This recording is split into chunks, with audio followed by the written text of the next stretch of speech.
السلام علیکم۔ کعب بن اشرف کا قتل۔ کعب بن اشرف بنی نذیر کا یہودی قبیلے کا ایک سردار اور بہت مالدار شاعر تھا۔ حضور اکرم صلی اللہ علیہ وآلہ وسلم کے ہجرت کے موقع پر مدینہ شریف تشریف لانے کے بعد چونکہ وہ یہودی تھا اور یہودی حضور اکرم صلی اللہ علیہ وآلہ وسلم اور سیدنا عیسیٰ علیہ السلام کے خلاف ہیں، یعنی ان کو نبی نہیں مانتے، نعوذ باللہ، لہذا وہ گستاخ رسول بن گیا اور حضور اکرم صلی اللہ علیہ وآلہ وسلم کے خلاف شاعری میں زہر اگلنے لگا، شاعرانہ زبان میں زہر اگلنے لگا۔ اس کے علاوہ اس کا ایک جرم یہ بھی ہے کہ اس نے مسلمان خواتین یعنی صحابیات پر منفی انداز میں تشبیہ بھی کہی، یعنی ان کا منفی انداز میں شعر کے اندر ذکر کیا۔ اس کے قتل کا مفصل واقعہ صحیح بخاری حدیث 4037 اور صحیح مسلم حدیث 1801 میں مذکور ہے۔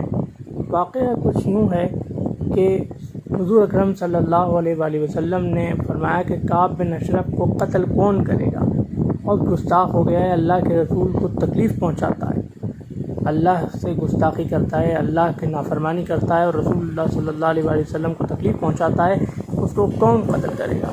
ایک انصاری صحابی حضرت محمد بن مسلمہ رضی اللہ عنہ نے یہ کام اپنے سر لیا اور عرض کی کہ حضور، اس کو قتل کرنے کے لیے اس کو دام فریب میں لانا ہوگا، جس کے لیے اگر آپ ہمیں اجازت دیں تو ہم کچھ الفاظ کے سامنے خلاف واقعہ رکھیں، کچھ الفاظ کے سامنے خلاف واقعہ کہیں، تو اس کو فریب میں لانا ضروری ہے، آپ اجازت دیں تو ہم منصوبہ تیار کرتے ہیں۔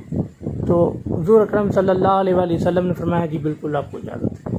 تو حضرت محمد بن مسلمہ رضی اللہ عنہ، ابو نائلہ رضی اللہ عنہ نامی ایک اور صحابی اور چند اور صحابہ کے ساتھ مل کر حضرت سعد بن معاذ رضی اللہ عنہ کے مشورے سے اس کے مکان پر تشریف لے گئے اور اس کو یہ بتایا کہ ہم مالی اعتبار سے ضرورت مند ہیں، ہمیں کچھ قرضہ چاہیے۔ اس نے کہا رہن کے بغیر تو میں قرض نہیں دوں گا۔ آپ نے فرمایا کیا رہن رکھے ہیں تمہارے پاس؟ تو اس نے پہلے تو کہا کہ بھائی اپنا بچے رہن رکھ دو۔ اس نے کہا نہیں، تو آپ نے فرمایا نہیں، بچے کیسے رہن رکھ دیں، لوگ طعنہ ماریں گے۔ پھر اس نے کہا بیویوں کو رہن رکھ دو۔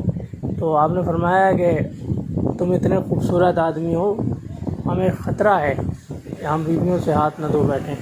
بہرحال اس طرح کعب بن اشرف کو نیچے بلایا گیا، حالانکہ بیوی نے روکا تو کعب بن اشرف نے کہا محمد بن مسلمہ اور ابو نائلہ مجھے جانتے ہیں، ابو نائلہ تو میرے دودھ شریک بھائی ہیں، کیا خطرہ ہو سکتا ہے؟ تو پہلے ہی سے طے پا چکا تھا کہ سیدنا محمد بن مسلمہ رضی اللہ عنہ اس کو بال سے پکڑ کر قریب کریں گے اور باقی صحابہ مل کے اس کو ختم کر دیں گے۔